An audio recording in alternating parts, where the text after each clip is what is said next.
ఆలయంలో చేరవలసినటువంటి పిల్లలందరికీ ఆశీర్వదించండి. ముఖ్యంగా ఈ రోజు ఈ దేవాలయపు వార్షికోత్సవాన్ని ఈ గ్రామస్తులు కొనియాడుతుండగా ఓ సర్వేశ్వర ఈ దేవాలయంలో కురిపించేటువంటి ప్రతి ఆశీర్వాదం ఈ పిల్లల పైన ప్రసరింప చేయండి. మీ కుటుంబాలను ఆశీర్వదించండి. మరి ముఖ్యంగా ఓ సర్వేశ్వర ఈ కుటుంబాలలో పాల్గొన్నటువంటి పిల్లలందరూ కూడా హోదాగా దీవించాలని ప్రార్థన చేస్తున్నాను. చిన్న పిల్ల మొదలుకొని పెద్దవారి వరకు ప్రతి ఒక్కరిని ఆశీర్వదించండి, దీవించండి. కొంతకాలం అంతా సర్వేశ్వరాన్ని మమ్మల్ని మీరు కాచి కాపాడుతూ సంరక్షిస్తూ ఉన్నారు. మీకు వేణుగోళ వందనాలు ప్రభువా. రాబోయే కాలం అంతా కూడా మీరు నాకు ఆశీర్వాదకరంగా ఉండండి. ప్రభుత్వంగా ఈ బిడ్డలు చేసినటువంటి ప్రతి పనులు, ఈ బిడ్డలు చేసినటువంటి ప్రతి కార్యంలో తోడుగా ఉండండి. వారు ప్రవర్తించినటువంటి ప్రతి కార్యం ప్రభువా సఫలీకృతమై వారిని ఆశీర్వదించండి, విజయాన్ని ప్రసాదించండి. వారి పలకలకి ఆశీర్వదించండి. కుటుంబాలలో ఎవరైతే అనారోగ్యంతో ఉన్నారు, ఎవరైతే అనేక విధమైనటువంటి బాధలు, కష్టాలు, ఇబ్బందులు ఎదుర్కొంటున్నారో ఈ పవిత్రాలను కుమ్మరించడం ద్వారా, ఆశీర్వాదపడడం ద్వారా వాటిన్నింటిని కూడా సమస్యక చేయండి, తొలగింప చేయండి. ఈ బిడ్డల గ్రంథకాలను సంతోషంతో ఆరోగ్యంతో జీవించేటువంటి కృపల అనుగ్రహాన్ని మీరు ప్రసాదించమని వేసుకుంటున్నాము తండ్రి. తన మరోమాట యొక్క విశిష్ట ప్రార్థన కోరుకుంటూ ఒక మంగళవారం కుటుంబాన్ని జీవించుకుంటాము. దేవుల ప్రసాదం చేత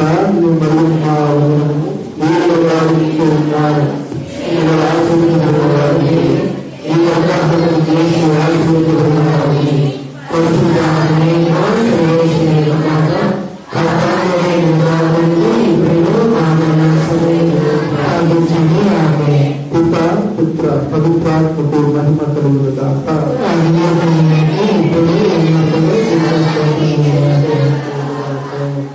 క్రీస్తునాథుడు ప్రియ సహోదరి సహోదరుడా, అందరూ బాగున్నారా? సంతోషం. దేవుని వల్ల, దేవుని ఆశీర్వాదం వల్ల ఎవరైనా ఎప్పుడైనా బాగున్నారా మీరు అని అడిగినప్పుడు ఏం చెప్పాలి? దేవుని ఆశీర్వాదం వలన మేము బాగున్నాము అని చెప్పాలి.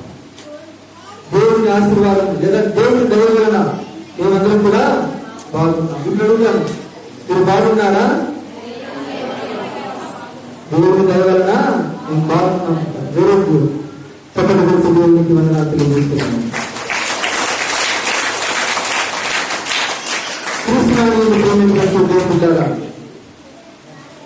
మనకు దేవుని మీద అపారమైనటువంటి ఆరాధన భావము, దేవుని మీద భక్తి ఉండటానికి కారణము మనకు ఉన్నటువంటి విశ్వాసం. ఈరోజు మీరందరూ కూడా ఈరోజు పూజలో పాల్గొంటా ఉంటారు.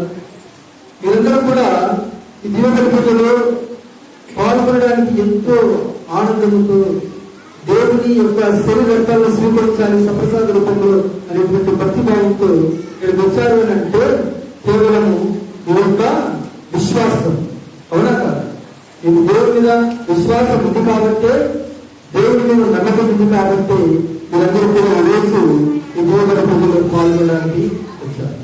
విశ్వాసం లేకుండా, నమ్మకం లేకుండా, దేవుని మీద ఎలాంటి ఆరాధన భావం లేకుండా ఎవరైనా ఇక్కడికి వచ్చున్నారా? ఎవరు లేదు. నేను విశ్వాసం లేకుండా ఇక్కడ ఉన్నాను కాదనేటువంటి వారి కోరుకుంటూ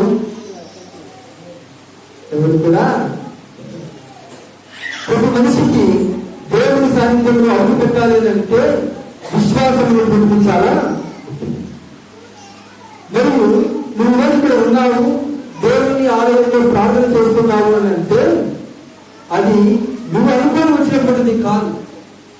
దేవుడు నిన్ను తన ఆలయానికి నడిపించుకొని వచ్చాడు అనేటువంటిది తెలుస్తున్నాడు. అందుకని మనిషికి విశ్వాసం అనేటువంటిది చాలా ముఖ్యం, చాలా ముఖ్యం. అయితే బాగా వినండి, ఈ విశ్వాసము కొన్నిసార్లు పరీక్షింపబడతారు. మన విశ్వాసం ఏమవుతారు? కొన్నిసార్లు పరీక్షించబడతారు. బైబిల్ గ్రంథం మీ దగ్గర యోహాను సువార్త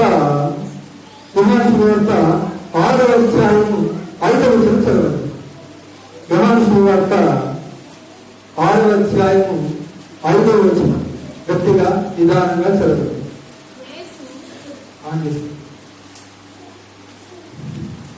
యేసు కన్నులెత్తి గొప్ప జన సమూహము తన యొద్దకు వచ్చుట చూచి ఆయన ఫిలిప్పుతో, వీరు భుజింపవలసిన ఆహార పదార్థములను మనము ఎక్కడ నుండి కొని తెచ్చుదాము అని. అక్కడ ఏం జరుగుతుందంటే యేసుక్రీస్తు ప్రభువు బోధిస్తా ఉన్నాడు.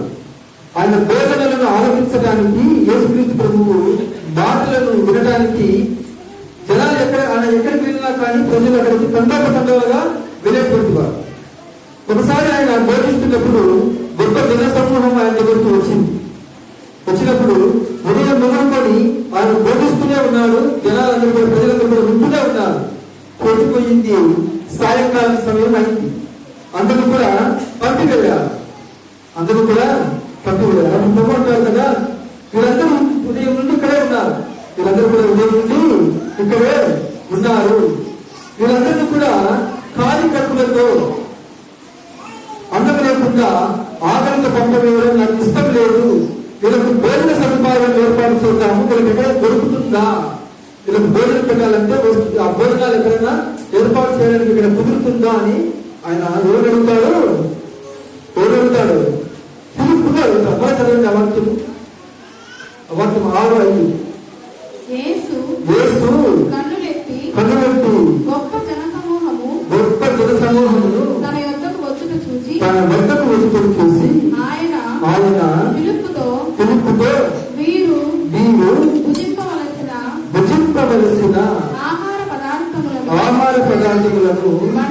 మనము ఎక్కడ నుండి కొని తెచ్చుదాము, కావాల్సినటువంటి ఆహార పదార్థాలు మనం ఎక్కడి నుండి తీసుకుని వద్దాము అని చెప్పేసి ప్రేమగా యేసుక్రీస్తు ప్రభువు ఫిలిప్పుని అడుగుతా ఉన్నాడు.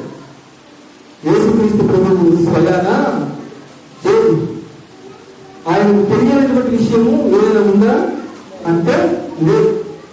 ఆయనకు తెలియనటువంటి విషయం ఏదైనా ఉందా అని అంటే ఏది కూడా ఉండదు. సర్వాన్ని అయినటువంటి దేవుడు మన ప్రభువు, సర్వం తెలిసినటువంటి సర్వ జ్ఞాని మన ప్రభువు. ఆయనకు తెలియదా భోజన పదార్థాలు దొరుకుతాయో దొరకదు అని తెలుస్తారు కదా, అవునా కాదా? వింటున్నారా నేను చెప్పేది? వాక్యం అర్థమవుతుందా? ఫిలిప్పును అప్పుడు సర్వం తెలిసినటువంటి యేసయ్య భోజన పదార్థాలు మనకు దొరకదా అని చెప్పేసి ఫిలిప్పును అడగాల్సిన అవసరం ఉందా? లేదు. తర్వాత వాక్యం చదవండి. కానీ ఎందుకు అడుగుతా ఉన్నాడు యేసయ్య అంటే, బాగా వినండి, ఫిలిప్పును పరీక్షించుటకై యేసు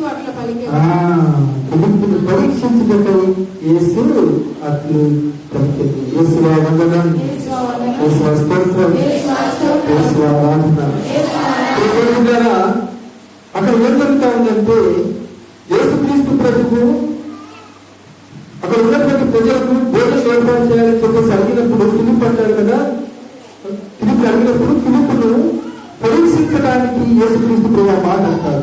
కానీ వాస్తవానికి అక్కడ ఆయన ఏం చేస్తాడంటే 5 చేపలు 2 రొట్టెలతో 5,000 మందికి ఆహారాన్ని అక్కడ పంచిపెట్టారు.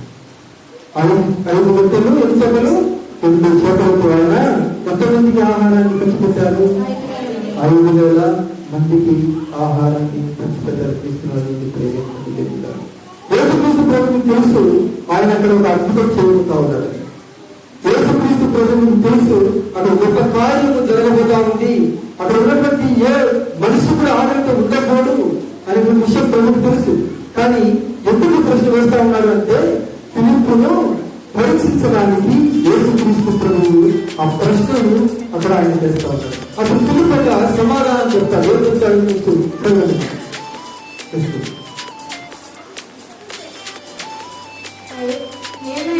ఏదైనా తాను ఏమి చేయబోతున్నది ఏం చేయబోతా ఉన్నాడు? 5,000